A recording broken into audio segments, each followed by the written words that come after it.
Everybody wants God. They do not know where to find Him. They try to see Him in churches, mosques, temples, hills, mountains, and the sky. But they forget that God is dwelling within. If they only seek within, they shall surely find Him. But they are trying to seek Him outside themselves. Therefore they don't find Him. That is why the search becomes protracted and ends in failure. So what they have to do is to turn the mind within. It is by the mind side that you see. The inner eye you must open so that you can find within yourself. The mind must be made perfectly still. You should try saying, be still and know I am God. The mind must be perfectly blameless, free from all thoughts, calm, serene, and then it is that you become conscious of God within. So long as the mind is restless, just as you cannot see your face in moving waters, but when the water becomes still, you see your face reflected in it clearly. So also, if you want to see God within yourself, your mind must become still like a mirror. When the mind becomes like a mirror, then it is not mind, but itself in yourself spirit. Because a still and pure mind is now different from God. Because mind as such in that state does not exist. Spirit alone exists. And the spirit is universal. When you know the true universal truth or spirit, then it is that you rise above the body idea and you know that you are only the one all-pervading eternal spirit, and whatever you behold in the external world is nothing but the expression of that spirit. So, in the inner spirit universal, you don't see any duality or diversity, and even in the external manifestation of the spirit, you don't see any duality or diversity. You behold everything as expression, form, and shapes of the duality. So your love goes out towards the whole creation abundantly, so much so that your body consciousness is lost even when you are active, because in this vision you are filled with a strange ecstasy that overpowers you, drowns you into it, and you live in a state of real joy, because your heart is flowing out towards everybody alike and resolves all diversity into unity, all discord into harmony, and all differentiation and multiplicity into oneness.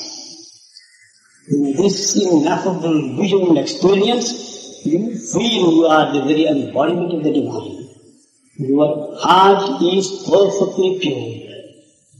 If you never have a single word of any kind of low desire belonging to your degraded lower nature, filled with ignorance, darkness, sorrow, fear, and misery, you will have elevated yourself to a state in which there is nothing but light, joy, peace, and love for your nothingness. This is the state to which you arrive if you find God within you. People always think to see God is somewhere outside. This is the mistake they make. They pray to a God who is somewhere in the heavens. No, the heaven is within you. As Jesus has rightly told us, kingdom of heaven is within you.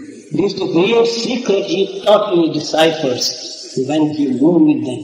And thereafter the disciples sought God within them, not in the heavens as we were taught to see earlier, on the earlier period of time when Jesus had not appeared.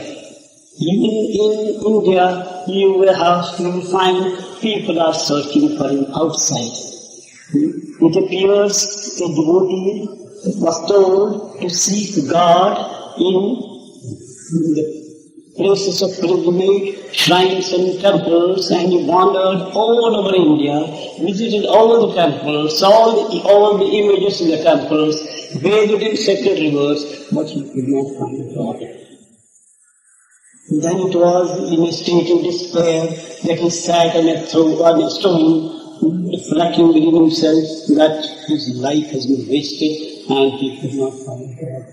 At that time, when he sat in a state of despair and his mind was drawn within because he could not find him anywhere outside, necessarily the search started within, and from within God spoke to him, I am here.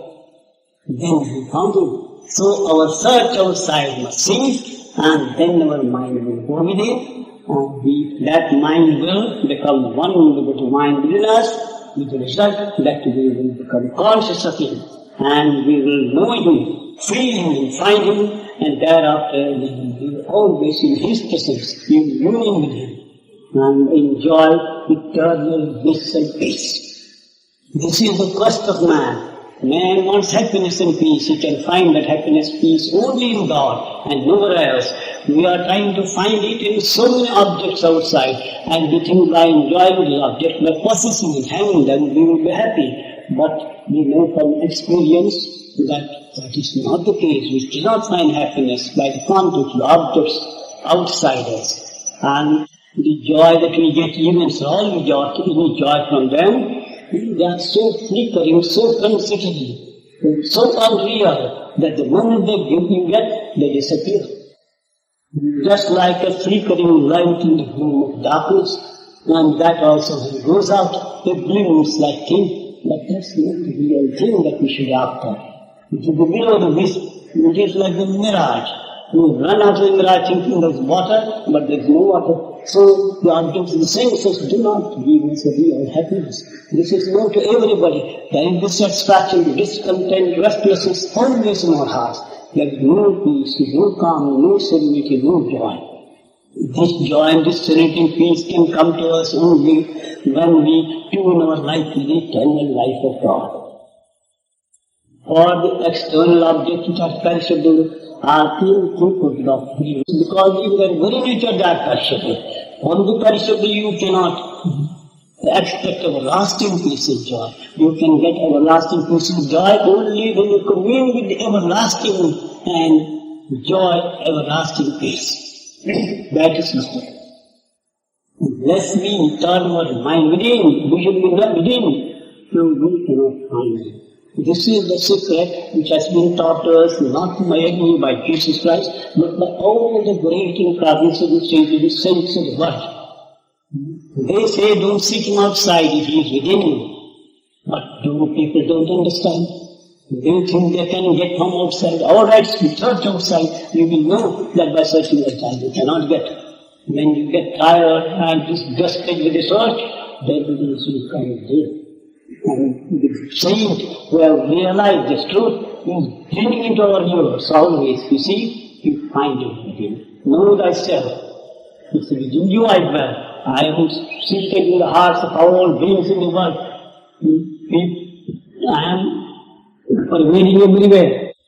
All are in me, and I am in all. This is the great message which we are handed down to us by the great souls that have realized God, that universal spirit, and they are to us the embodiments of that spirit, because they fully realized that spirit.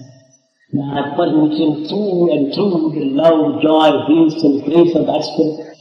It is by the contact of such great souls that we get to awaken, and we get the necessary strength to walk on the path. And by the grace we get the fullness of that experience which makes us know that we are the eternal spirit ourselves. Therefore, contact of saints is an essential thing for us.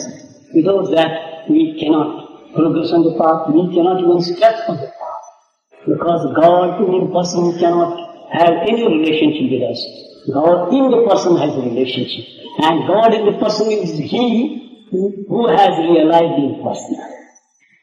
The cosmic spirit is present before us in the form of souls, in the form of the great incarnations of the world.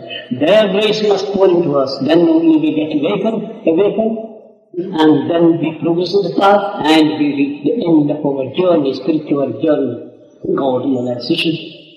We know that we as God are not different. As Jesus said, I and my Father are one. Buddha in the state of nirvana did not see any duality.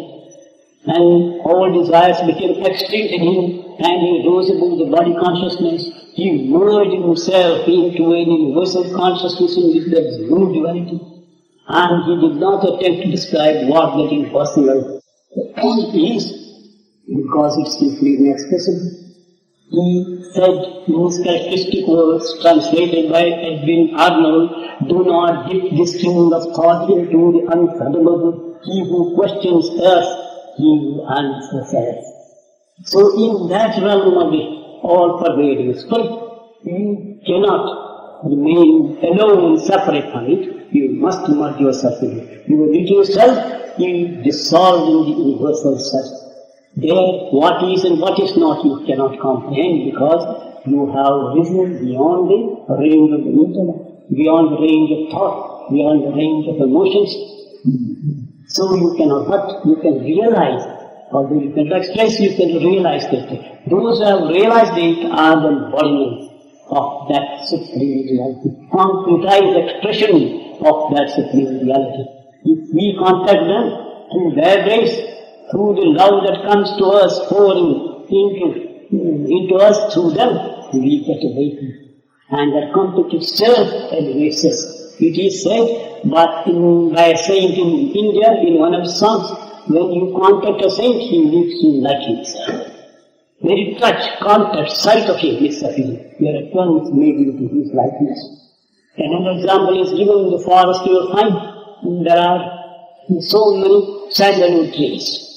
In the midst of the sandalwood tree, if you plant some other tree which does not belong to the species of the sandalwood, in the course of time you will find the breeze blowing from the sandalwood tree to that new tree which is not the sandalwood tree. That new tree becomes in the course of time sandalwood tree. By close association with it. So by close association with saints, we become saints. Because they have the influences to realize our immortal nature and spirit, and then turn us into like unto them. So it is said we must keep confidence. Serve them, hear the words, and bask in the sunshine of the presence. That itself is so elevating. But at the same time we must see that we get the influence in ourselves, not close the door of our heart, but keep it open. Just as the sun's light when it falls on the lotus bud opens and reveals its fragrance, beauty and grandeur. So it is when our heart is open to receive the influence of the saints, it flowers, heart flowers, and the fragrance of love, fragrance of joy is emanated from it. And we are filled with that fragrance. Our life becomes utterly transformed and changed. We become the very images of the divine. That is how saints became. And therefore, fellowship of saints is an important thing in the life of a person. Shankaracharya, the great philosopher of India, he has composed a sloka or a verse in Sanskrit, which means in the first place contact with saints. If you contact a saint, your mind will be withdrawn from the pleasures in the world and turn towards God. And your attachments will gradually slacken, and mind will ultimately, freed from all desires, become perfectly still. When it becomes perfectly still, that itself is liberation. That itself union with God. That itself is the realization of God. This state you attain only by contact state. Gradually you will be, by step rising to that height in which there is no duality. You is the one with the divine. And then you will be one with the manifestation of the divine, because manifestation is the expression of the divine. You will behold yourself everywhere in the whole universe. When Swami Ramatirtha, many years ago, came to America, he had to address large audiences, they say. And do you know how he addressed them? He had that universal vision. He had the realization of the universal spirit. And he was addressing myself in the forms of ladies and gentlemen, universal forms of ladies and gentlemen. This was the way how he was addressing audiences, you see, of thousands of people who are sitting before him to listen to his lecture. So an American went to him and asked him, "Who are you, Swamiji?" He said, "I am God, so are you." Simply he said, "I am God, so are you." This was the experience of those great souls who have merged the individual self into the universal self, have realized that they are the universal self. They don't see anything as separate from them. They see everything as their own forms, as their own expressions and manifestations. In that way they move with people. You can find out, you see, whether they can have any ill will or any enmity or dislike to anybody in the world, any selfish motive in them in what they do. The life flows out, you see, just like a spring from the mountain side spontaneously. They are the blessing of the earth. The earth which is trodden by them, it becomes holy. Because they are one with the entire universe. And that universal spirit which is not only pervading the universe and transcends the universe to infinity. In that this universe is in its many small steps. So God's existence is unlimited, that which is called infinite. He is beyond space-time and possession. And such a spirit has been realized by a person who is only 6 feet, 5 feet tall. He realizes that he is one with that Supreme Spirit. Such a great privilege has been given to us by God, by giving us this gift, precious gift of human life, but we do not make use of it. And in that realization, what bliss will be always bubbling in you, pervading in you, thrilling through your entire frame. What is the pleasure that you get from the object senses? It's absolutely nothing. You can have this bliss not for a few hours, for say half a day, for a day only, but continuously for all time, after you have once got it. You swim in it, you play in it, you are absorbed in it, you are filled through and through with it, inside, outside, everywhere. There was a song by a Muslim saint in which he says, "I cannot but laugh and laugh when I hear that fish saying that it is thirsty, living in the ocean. It's living in the ocean, moving in the ocean, and still it cries out, I am thirsty. I cannot but laugh and laugh at your. So we are moving, living in heaven or being in an infinite ocean of bliss. Inside, outside is there everywhere, and still we are miserable. How is it we are miserable? Why should we be miserable? The reply to this, he himself gives. Why the fish is hungry, thirsty, and does not get water, living in water? It is said if the fish moves straight to the back direct, the water does not get into its mouth. It must bend on one side. Then water rushes in. So he says, unless you bend down before God, the universal spirit, and by that means give up your ego sense, then you will experience this joy which is within you and without you. So what we have to do? Bend down before Him. Lose our ego sense in His cosmic consciousness. Then we will be one with Him. And what is that cosmic consciousness? The nature of pure bliss and peace. So the definition of God in the human scriptures is given as this: Satchidananda, absolute consciousness, absolute existence, consciousness of bliss. This is the definition. So God is pure bliss, unalloyed bliss. There is not a tinge of sorrow, misery, pain, or anything. because He is eternal. That which is not eternal can never grant happiness or peace. Eternity, infinity itself is bliss. When we are in a state of complete bliss, do you feel like passing of time? You are unconscious of time. We live in eternity. When we live in eternity, we are the most happy. When you come down to time idea or time consciousness, we feel we are restless. When the mind is perfectly calm and serene, merged in the divine consciousness and enjoying the supreme bliss, we don't know how time passes. There is no question of time for us. We live actually in eternity, as you are saying when you were in ashram, our Mrs. Vidikar, he said, you see, that she lived in eternity. What does she mean by living in eternity? In a state of perfect bliss. So eternity means bliss, or bliss is eternal, and that is all.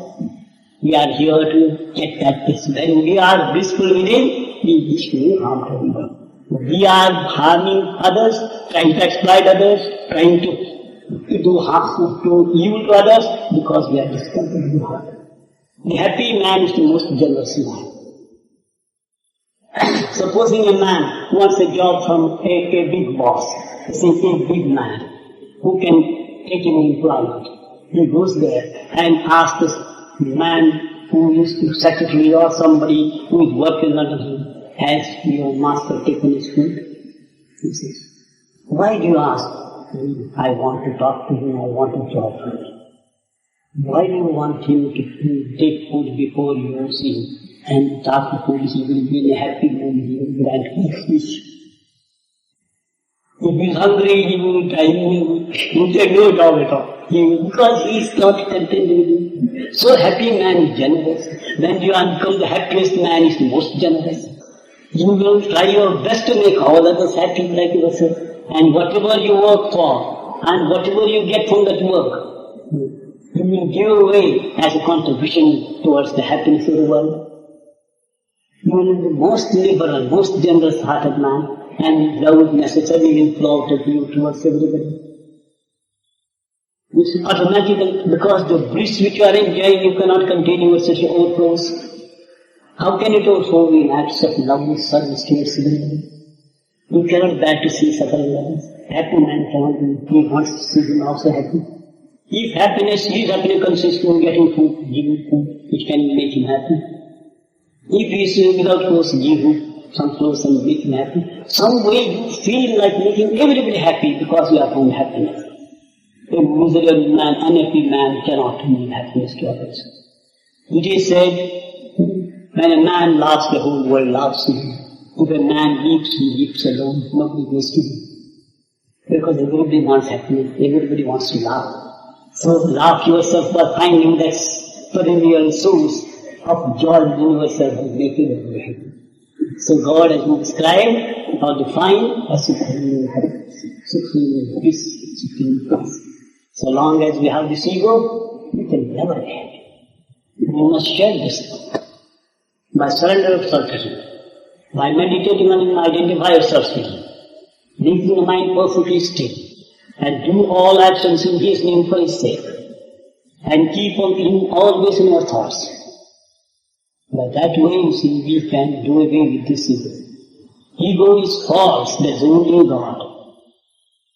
Ego sense Ramdas says it's not ego. Ego is a consciousness, a sense which is still superimposition upon ourselves, caused by some tick of ignorance which has seized us. Don't know how it came. It's not that we have to drive away ego. If you try to search for the ego, it's not there at all. If you try to find out the seed of onion, can you find onion? You layer after layer until you find nothing there. Find out where the ego is lurking within you, try to find it out, you can never find it. It's better to try to find it. And when you don't find, see that he is not there, you will at once know that you are the universal. So ego consciousness, as the Hindu philosophers say, has no real existence at all. Somehow we feel we are different from God. And that's the trouble with us. The moment we know we are one with Him, we are safe, we are free. Otherwise, we are in a bondage to the self-created, self-imposed. God is the only reality. And there is nothing in man, none else but God. And don't think that by external change of circumstances or conditions you can make yourself happy. It's perfectly false. The richest man cannot be happy if he is not in tune with God. Riches cannot make him happy. Wealth, name, position, status, power cannot make him happy. Ramdas in his wandering life, in the early days, when he was going about like a mendicant, without anything, not a single pie, dependent, tied upon God, and God used to feed and look after him in his own inscrutable ways. He used to be invited by the Maharajas who were rolling in wealth and take him into the palaces, make him sit on the chair and themselves down on the floor and say, how did you find this happiness that is shining in your face? This light that shines right in the middle. You haven't got anything with you, and still you have got it. And we, rolling in wealth, we have got everything with us, so many motor cars, a big palace, and we have got large bank balance, and any amount of wealth, so many servants, and we are miserable. And you are mandated to walk in the streets like a beggar and don't know where you will get your next meal. And you are happy, how is it? I just told you, just not happy, you are satisfied, That will be done that early mindedly.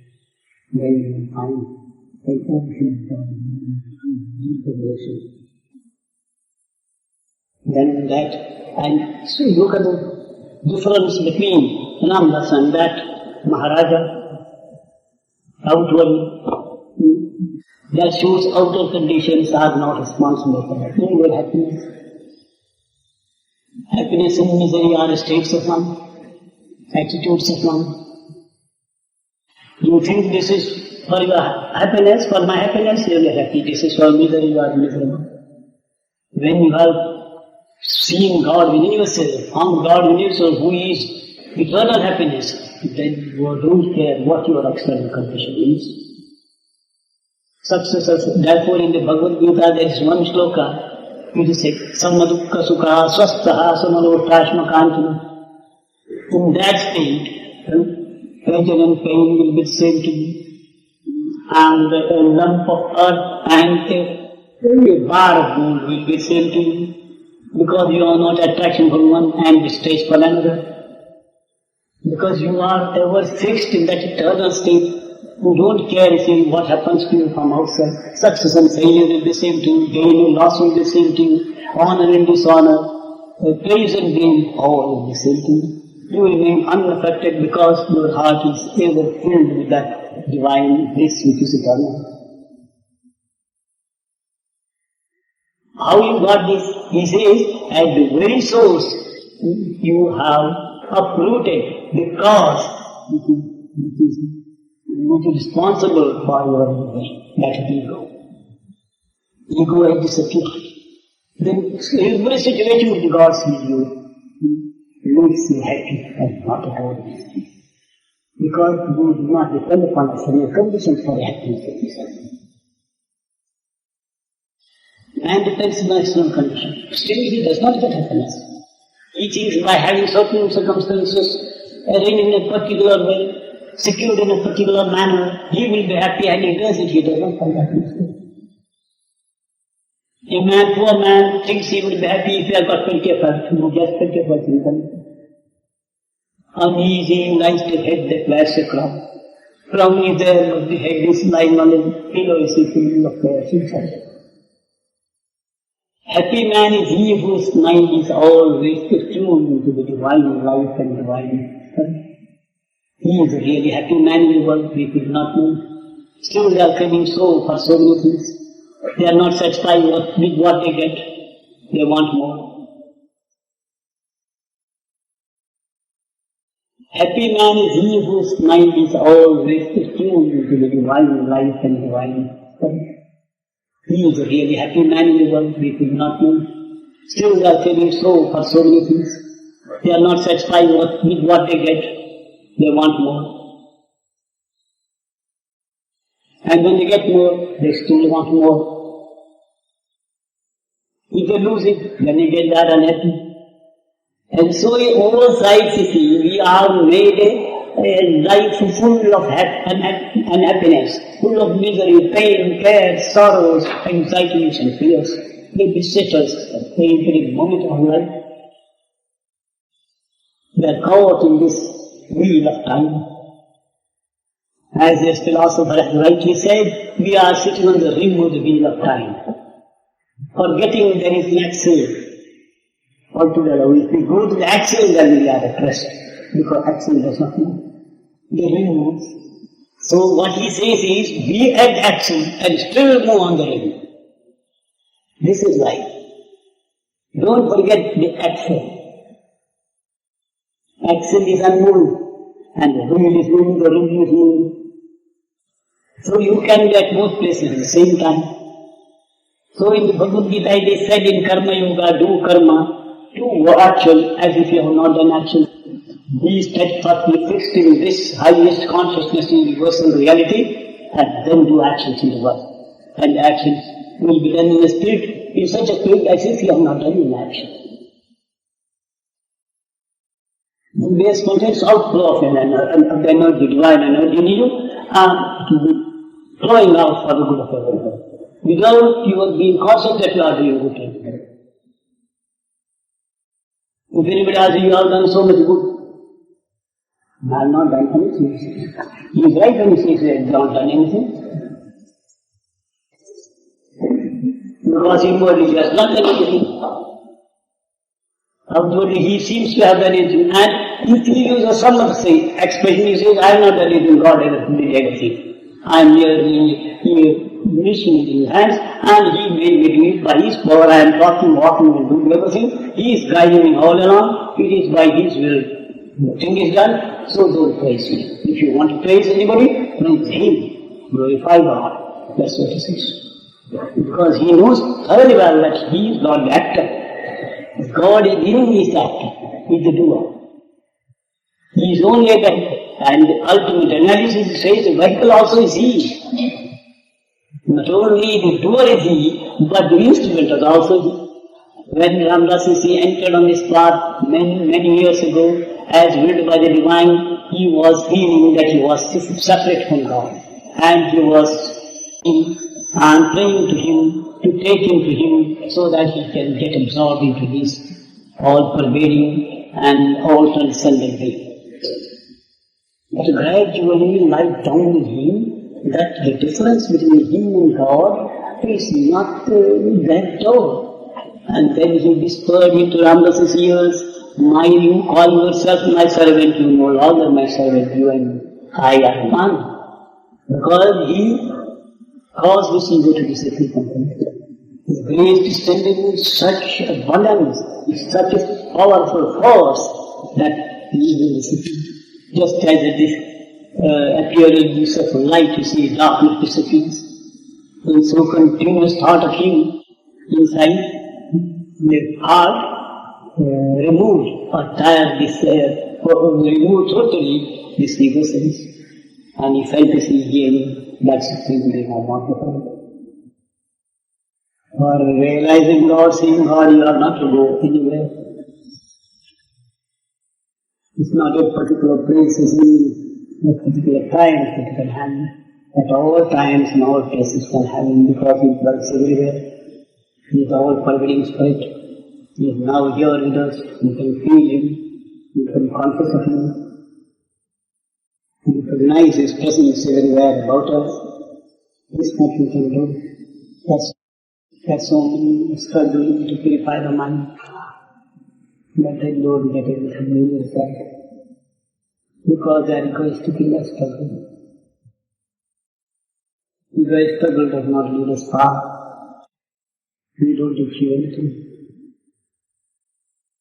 At the very beginning, when we struggle to have him, must bend our body. Surrender ourselves to him. Oh God, I am nothing but then do anything that we have to do. To the Spirit of Swami, proving that He is making us do everything. They say the best prayer is that which God Himself has put into our mouth. So let Him make us pray to Him for the right thing. Let us not egoistically pray to Him for things which we consider to be best for us. There was a poem which Ramdas read several years ago. The heading of the poem is Unanswered Prayers, in which the person who composed the poem prays to God, "Oh God, my prayer to you is don't grant my prayers. Don't grant my prayers, that's the prayer. In my foolishness I may ask for so many things which are not good for me. I leave everything to you, you give me what is best for me, you know that. Child in his foolishness asks for the mother so many things which may do harm to him. If it leaves to the mother to do what it likes, what she likes for him, then she will do the best for him. But ignorance and foolishness to ask for God, He is called Providence, so He will provide. He provides us whatever we need. Bodily things we must never ask Him.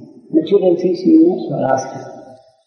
Ask Him only to give us the true devotion which will ultimately make you know that I am one. He will do it. I don't want anything other things He provides me always. Maybe we have a right to be provided by Him. And He will do it. First seek the kingdom of heaven and everything else will be added unto you. We have this Christ's way. How to know? And we are asking for wealth, glory, name, fame, power. Not the right thing. Many things get more and more involved in this material life and forget Him. He gives what He thinks best for us, that is enough for us. To keep our body and soul together, mentally, and maintain those who depend upon us. He is sure to give us as much as we require. Therefore it is said we must not be discontented with the situation in which we are placed, but discontented heart for not having Him. Not having His vision and His experience of our realization or union with Him. For that there must be discontent. But we are discontented with our world matters and not discontented with Him for Him, for His sake. So we don't progress towards Him. So live with natural things to Him. Let Him decide what is best for us. Let Him give us what is necessary for us. He knows it. Only a heart will aspire for it. Aspire for it. Dream it. Oh God, I want to see You. My life is wasted and I have not found You. Make my mind clear. Make my mind still so that I can be conscious of You. I have been told by sages saying some great incarnations in their teachings and the words that You are within my heart. But I am not aware of it. Make me aware. It should be a sort of prayer. You must offer to Him. Yes? About when the mind begins to come under control, where the mind can find its peace until the ripples of the mind will become quiet enough to enter into the light. Tell us a little something about the borderline consciousness where our egos are neutralized and the light of the new day comes. Did you talk about that phase of realization? Ramdas will tell you his own experience. What he was doing for the first 2-3 years was that he was taking God's name continuously and bringing into his mind God's attributes. That's all forbidden, is eternal, is infinite, is all things, all power, all wisdom. These thoughts he used to bring into his mind, and in his mouth he was repeating God's name continuously. In course of time he found that his mind was experiencing a measure of peace. It was not permanent, but was coming and going. And we had lost in that state all interest to external life. Attractions towards the object of the senses ceased completely. He was living a life which is completely detached from the world. If this moon was running on the sun like an unbroken stream, and the mind was thinking of God during the day, while dwelling upon such views, these attributes of pervading, etc. In this state he was taken for the darshan of seeing a great saint.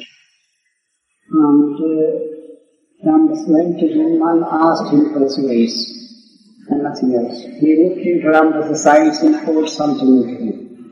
That it is a truth. As if some lights and power entered it. He began speaking. And the spirit, this object was gained by going to see. So he returned. Soon after that, God again told him to go up the hill, which is in the neighborhood. And he went up the hill, he found there were so many caves on it. He selected one cave for his stay. 20 days he stayed there. They had not a week of sleep. In those days he was not at all sleep. He used to whole night think of God and remember his name. That was what he was doing. Still he was able to get into his activity. And he also was regulated to such an extent that he did not take the usual food but was living on fruit and milk. Fruit, the common way we put in India, he eats banana. He used to have one or two bananas at morning and one or two bananas in the evening and cook it milk on top of his. Like that he was doing well. He looked at me sleep and never needed it. I never felt like having it. He thought if he slept he would forget God. That was his fear. So he kept awake the whole night. And he seemed to forget it. And so he wanted to keep up the remembrance of God only 24 hours. When he was walking, he used to repeat the name. When he was sitting, he was talking very little in those days. And he was hanging. He moved for 20 days. He was finding that a strange light was coming to him. On the 21st day, when he came to the field in the morning, he found a light for going everywhere. The whole universe seems to be enveloped by a strange light, a glow. Where from strange he didn't know. And he was rushing here and there, looking upon every object as a manifestation of his beloved God. So he used to go and embrace and jump and embrace trees, rocks, and he was behaving like a madman. A man who was going for some bird by the side of the tree, Ramdas rushed toward him and embraced him. He thought he was being received by some master. Then Ramdas took him by the hand and made him come. The king sat near him and talked to him. Then he thought, Ramdas was not a man. In those days, he was feeling the presence of God in each and every object.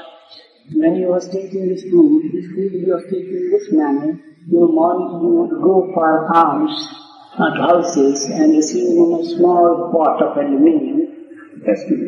So much of one handful of rice, which you would take hill, and there was a stream flowing down from the hill. You would take water and wash the rice and fill it with the water, and then have 3 stones, raise a small, what you call, oven. On that he will mount this and pick up some sticks which will fall down from the trees and make a fire and boil the rice.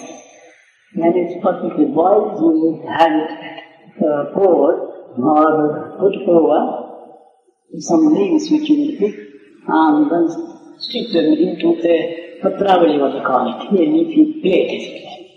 on that level. And we wait until it becomes cool. When it becomes cool, he found this in so many spirits called him. And he would also give them some, and they would all eat along with him. This was the practice for 20 days. They were so tame and so good to him, they used to share with him that food. And he had nothing else, no milk or curds or ghee or any other preparation, salt and juice, nothing of the kind. Only the rice he used to take 20 days, only once a day, nothing in the morning.